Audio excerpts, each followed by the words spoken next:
Hey, this is Beau from BEAU'D Not Broken, and we're live on Periscope and everywhere else. And thanks for joining us. We're in Murray, Utah, in the United States, and we're with Michelle in her rather beautiful home. And grateful for you to have me here. And there's definitely a reason behind the beautiful picture there. We'll talk about some of that stuff. But I want to thank you for joining us. It's BEAU'D Friday, so we've got the superhero shirts going on today, and all that stuff, doing push-ups for the vets and suicides, and hopefully you're watching those kinds of things, making sure that everybody can hear me. Good, they can hear me. They're just making comments about your house. Oh.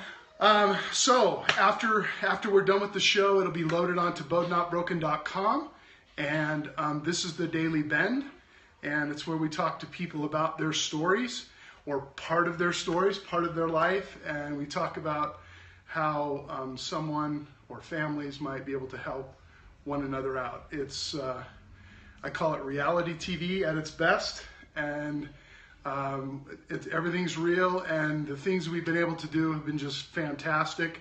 We meaning not me, I'm just providing the venue, and there's so much networking going on, people talking to people, helping people out with similar adversities. And so with that intro, Michelle, thank you again for having me. I appreciate it. Thank you for being here. Thanks. Yeah.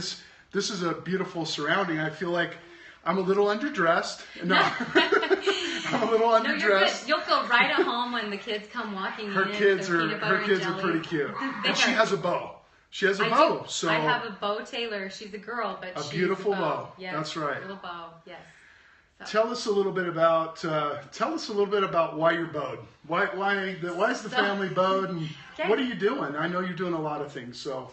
Well, we actually, my sweet husband, our family has struggled with addiction for 7 years. And I, of course, like everyone else, was in denial for a long time. I could not believe that was going on in our family, because we go to church, we're good people, and that was what I thought. And once I started to really realize what recovery was, just a minute, honey, and I realized that it is about that. It's about really remembering who you are, and being comfortable in your own skin, and seeing the world, seeing everyone's side, and having empathy and compassion and love. And it has changed my whole life. It has not been easy to get to this place. It has been brutal. You have a great smile, and you not only have seen it in your family, and we don't have to talk about how you found out and all that kind of stuff, but you also see it in other households that might be of the LDS religion or the Catholic religion or whatever religion. Right. I think one of the points that was interesting when we talked kind of off the cuff was it's unfortunate that we don't talk about there are many people that struggle with addictions. There are millions of people struggling with the same thing, millions of families just like mine. I do a lot of nonprofit work. I work a lot with the Christian community, all different kinds of religions. And this doesn't have a boundary. If you're dealing with someone that's addicted to Oxycontin in your family, it's the same thing as if your loved one is on the street doing heroin in New York. It's the same disease, and we're dealing with the same symptoms and the same problems. And so once I was able to grasp that and understand that this is a pain disease and a shame disease, and really understand what was going on, that was really helpful for me. And I started to realize everyone's dealing with this. Why are we not talking about it? Because you want to talk about shame? Why are we hiding this? I don't think you need to tell everything about your story in every dirty detail, because that's just not helpful. But I think being able to say, I've been in pain, our family's been through the same problems, the same struggles, and we made it out on the other side with love and empathy and a deeper union. Why aren't we saying that? So you're watching the Daily Bend, and we're talking with Michelle about within her family, she has a husband that is dealing with addiction issues, and has been for about 7 years, or however as long as you said. How does that, obviously that progression, I think there's sometimes people that aren't exposed to that world, which is kind of hard to believe, think that addiction, you can just, you wave that magic wand. It has to happen with that person. That person kind of has to get their own personal moment. Okay. Where they get like we talked to Dustin, yes. And we talked to Dustin we had Dustin Reichert on exactly, I think 2 weeks ago. And Michelle was there with us and all that kind of stuff. But really, I wanted to talk to her because of the family progression and all she's doing in other ways. But maybe kind of elaborate a little bit about, it hasn't been an easy 7 years. It's still not easy. But what is your faith and your courage and your endurance? We talk about BEAU'D, not broken. What is that? How do you hang in there? How's your husband hanging in there? How's your family hanging in there? Well, if I'm honest, I was doing it the codependent way. Just like everyone gets into recovery and you start realizing, oh, I'm doing that. I was trying to hold the ship together. And I was not going down with that ship. And I was going to keep that business going. And we were going to keep our family together. And we were going to keep going to church. And it was miserable. And there was no peace in our heart. And I was able to let go of that. I had to let go. It got bad enough that just like addicts are the same as the people that love them, once you get to a place where you literally can't keep up, you cannot keep up. Right. And then you realize, I'm going to have to let go. Sure, honey, sure. Got lots of people. We got little ones just asking questions, and that's okay. I'm asking too many questions, so why? So I finally got to a place where I just had to let go. I could not continue in the chaos and manage that. And I think everyone hits that place at a different time. And my husband, you think, there's what's funny too. I think people think that drug addicts or people struggling with addiction are somehow like just scum in the gutter. Talk about that just for a quick minute. They are multi-millionaires. Who's your husband? Your husband's a hard worker. My husband's an all-American college athlete. He's served God in his community his whole life. Right. He has a deep relationship with God. He has a relationship with us. We have a great family. We have 5 kids. Right. Very successful businesses. And he had to get to a place, he thought he could manage that. Right. And when it started, he could. He could hide it. He could hide the money. He could hide everything. Right. And then it got to a place where he just couldn't hide it anymore, and then it was controlling him. And then I started to figure it out. And so I think that there needs to be a conversation about who's really suffering from this, and if you're not suffering with it from drug and alcohol use, you're suffering if you're anorexic, bulimic, if you're a perfectionist, everyone is suffering with this inability to accept themselves and love themselves. And I know it sounds cliche, and I know everyone says that's an excuse. It's just not.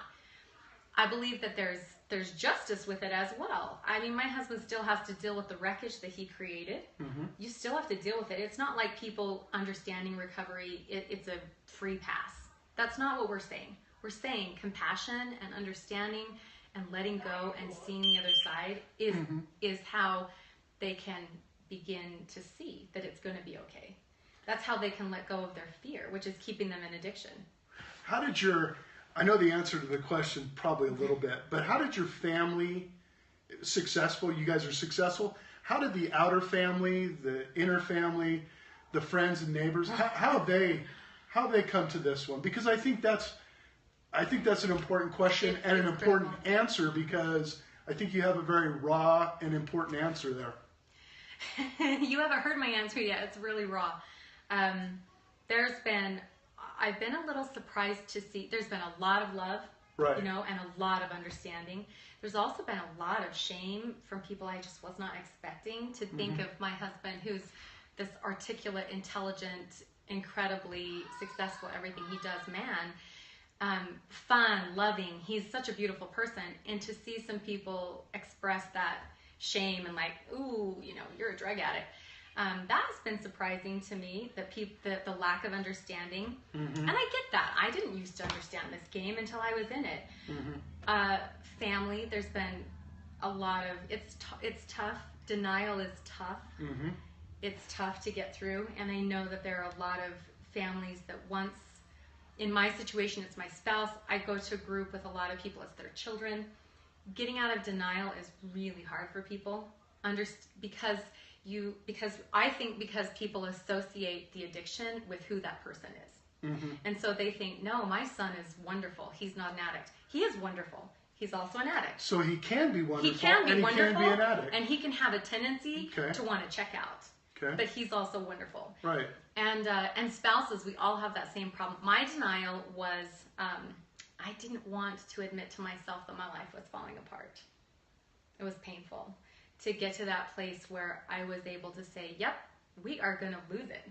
Was it the business. image of the picture perfect family and what everybody thought? Or for was a while, it for a while? I think for a while that's definitely what it was, and I kept telling myself, "We'll get through this. We'll be fine. Right. We'll be fine." Right. Right. Fine is very fine. fine. Yeah, I'm fine. We're fine. We're fine. We're fine. Great. So, but I think really coming to that place for me was not, once I let go of that picture and I didn't care what anyone thought, I just needed the pain to stop. Then is when I got real. I got honest. I started listening to what God was saying, and he kept saying, "Let go. Like, this ship is going down. I'll take care of you, but you need to let this happen. This is critical for David. This is critical for you. You're going to learn so much. You're going to grow so much." And we have. It has been brutal, painful, tons of what everyone's dealing with addiction, betrayal, lies, money, all of it. It has not been easy, but I wouldn't trade it for anything for what I've learned. I would consider myself, before this, someone who loved people and had empathy. Right. Not at all. Now that I know what now real that you empathy look is, back, now that I know what empathy that's and cool. That's being, a great, that's a statement that, to admit that, I mean, not a lot of people want to admit that. Well, I would never, people say I wouldn't judge someone. I may not go out and talk about them and say, "Oh, shame on them." No. But that's what I considered love. But you and put now a label realize, on them, maybe. In my heart I would. And Sure. I think now I realize I really have love for people who are struggling. And I think, wow, what is the pain that's causing you to hurt like that? Let me help you. Can we talk about it? It's a completely different understanding that I have. Mom. So you're watching the Daily Bend, and we have a question from a little audience member. Come on over. Come on over. Question away. You're watching the Daily Bend. We're with Michelle here in her beautiful home, in their beautiful home here in Murray, Utah, the United States. Come on, sweetheart. You got a question? Is it about food?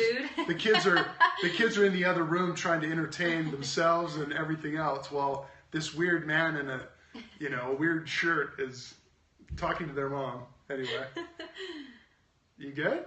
You just want to watch? You want to watch? Yeah, you can watch. You can be right here. Come sit with me. Come sit with me. So, really, talk a little bit about what has kept you grounded, what has kept you, with that ability, that courage to continue on. I mean, you're enduring quite a little battle here. This is a battle in the game of, life. What's kept you there?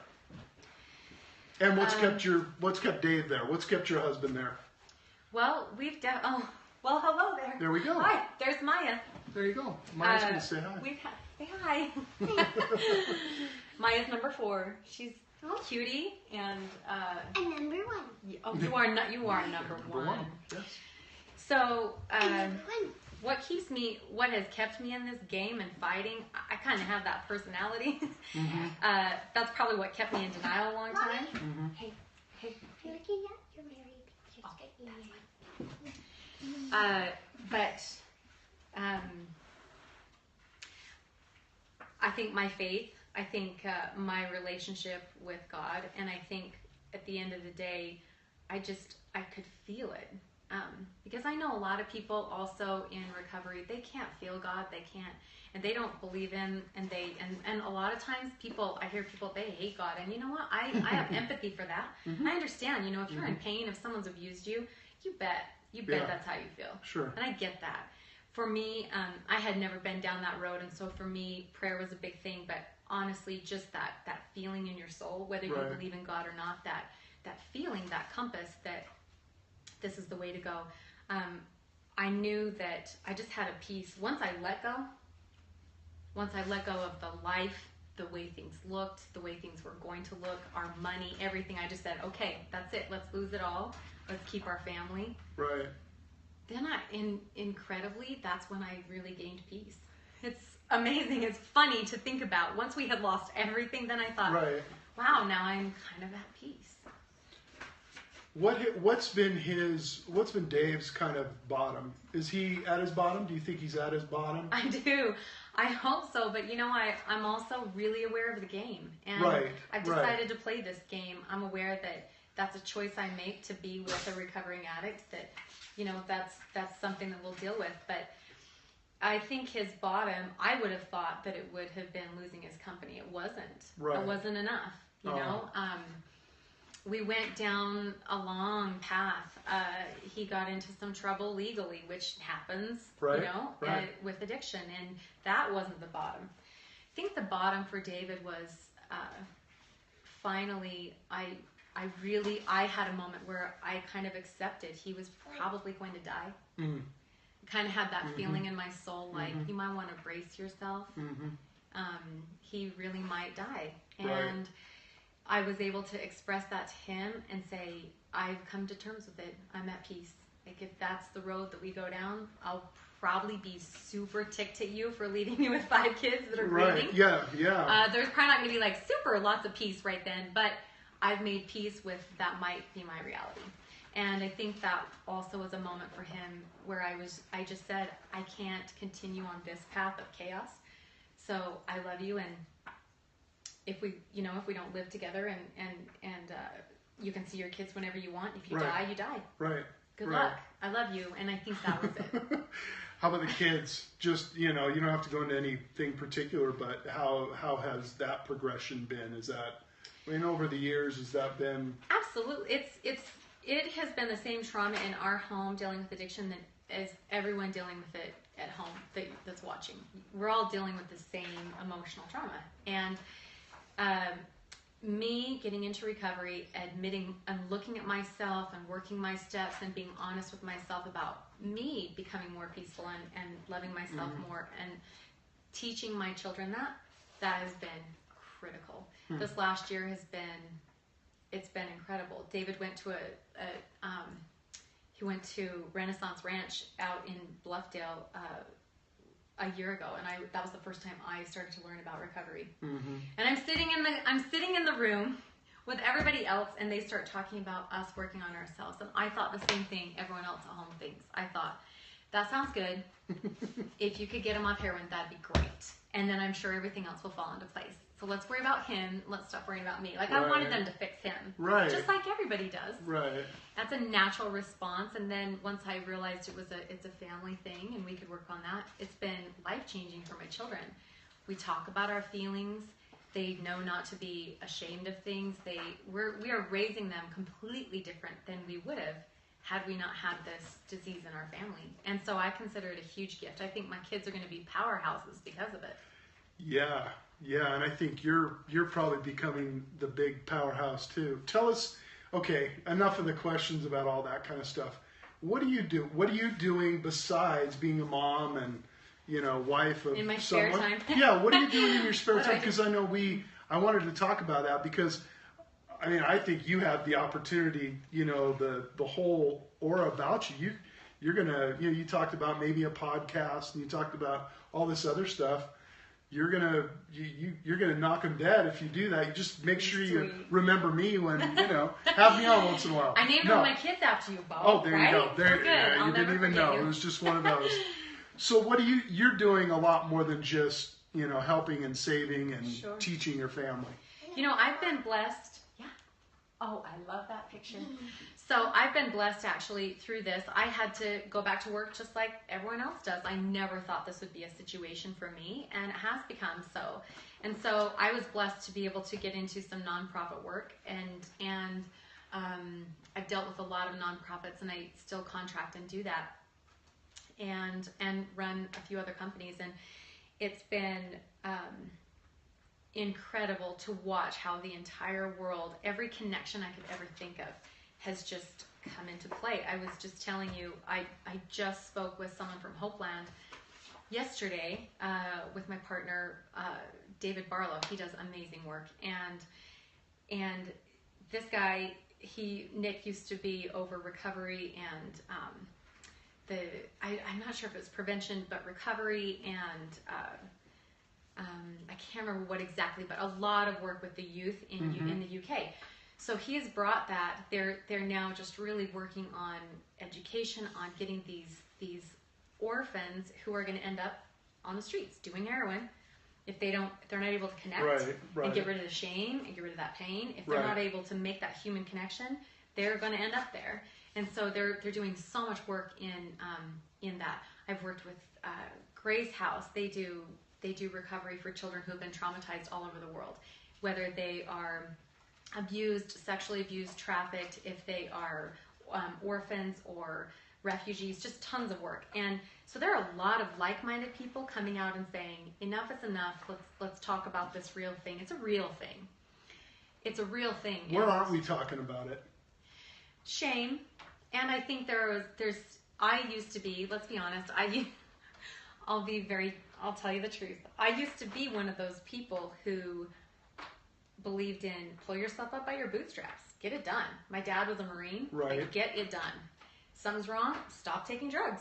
Figure it out. Yeah. That's how Sure. You just well, get it done. that's how I grew up too. That's how, and I believed that, and I believe there's value in it. Okay, I don't think it's one or the other. I think it's both. I think there's a place for empathy and compassion, and I think there's a moment where it's just time to say, it's time to get up and do some hard work. The hard work, I think, is different than what we think. Mm-hmm. I think it's personal work, and that correlates and translates into your outside environment. Right. If you do the work on your heart, your environment changes. Your surroundings change. The way you treat people changes. The way you produce changes. Right. Since you've been through all this and now you're helping and you're running organizations that are helping and you're volunteering with all this stuff, what do you think? I mean, there's really no set formula, is there? There's really no one set way to treat someone. No. Everybody's different and everyone responds different, and timing is everything.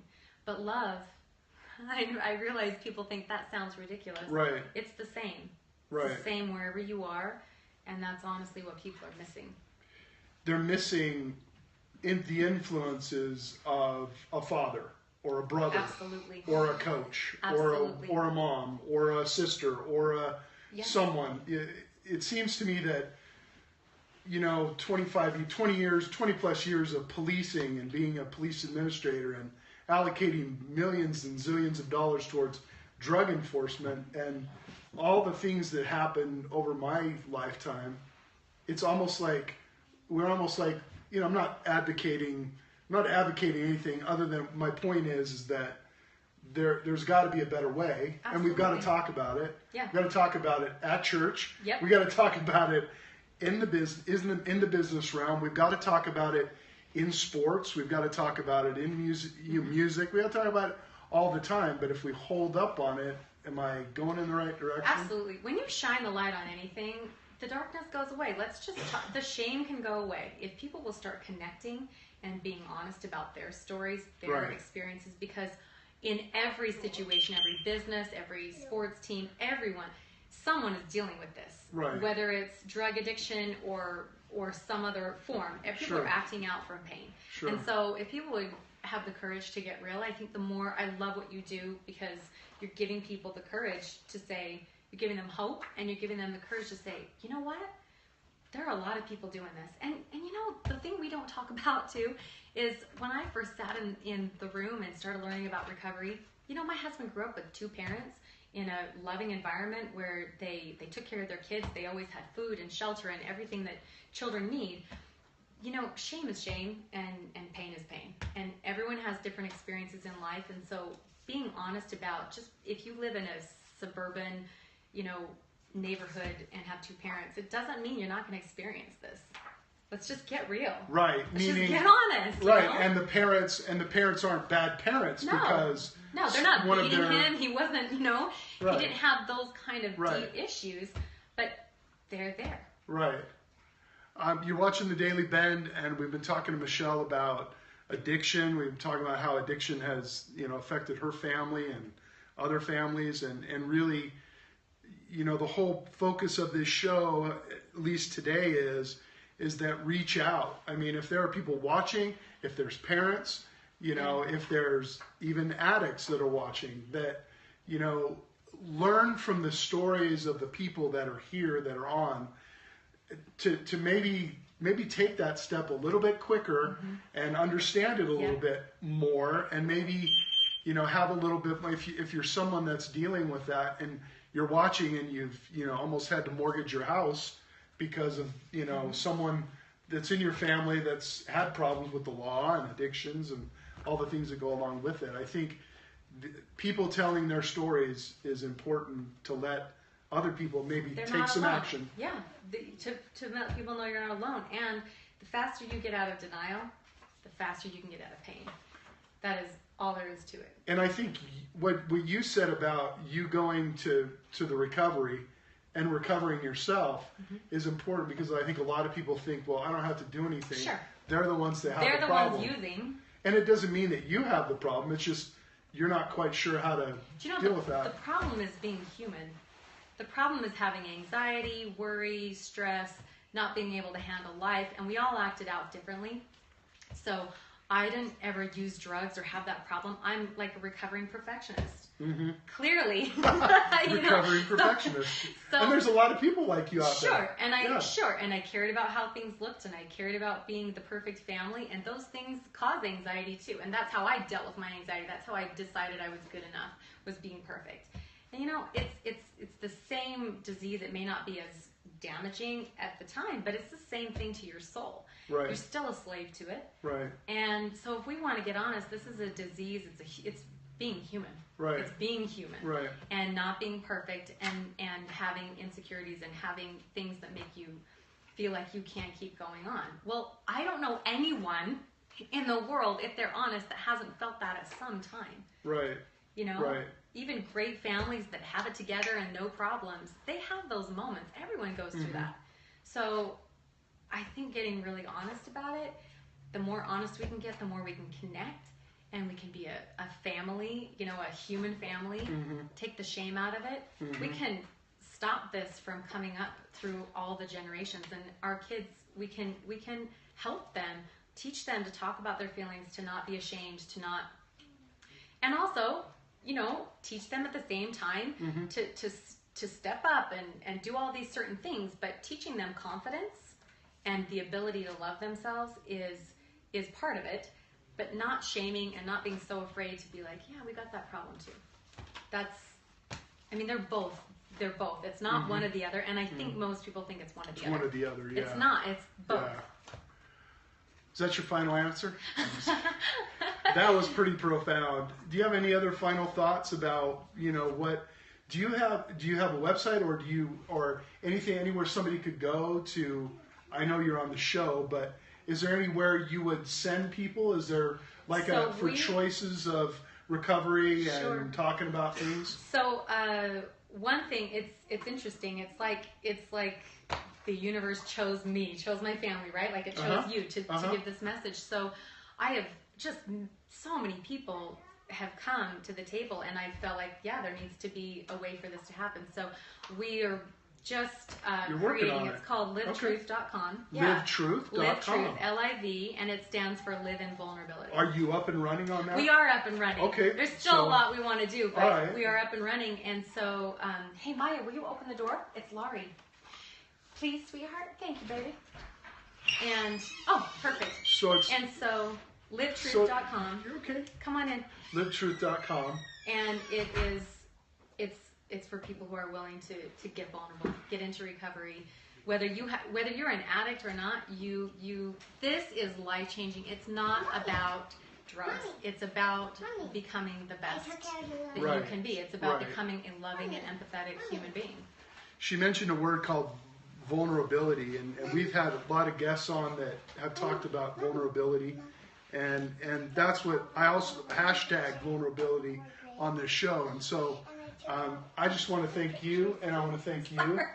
No, I want to thank you. I kind of warned Bo before he came. I said we have 5 kids, it's and they have friends over on Friday afternoon, so it's just fair game. That's where I wanted to hear. So I'm glad it was here. We'd love to come back. I'd love to come back in a month or 2 or whatever, and tell me about the progress. Maybe we can talk about some success stories and whatever else when it comes to what you're doing, and maybe your trips to whatever you're doing elsewhere. That would be fun to do. Absolutely. I love what you're doing. Thank you. Okay. Thank you for for helping people get honest about this and get some relief. Thanks for having me. Thanks for watching out there. Another amazing, I think, a good show. And if you think it's a good thing, make sure you pass it around. Make sure you like it. Show everybody. And don't forget, it's BEAU'D Friday. Everybody's a superhero, right? Except we don't have the superheroes. But that's a fist? That's a superhero fist. See, superheroes can be moms, too. That's Pink right. is a superhero color, by the way. Anyway, thank you very much for watching, and we'll see you next week. Thanks. And that's how I turn it off.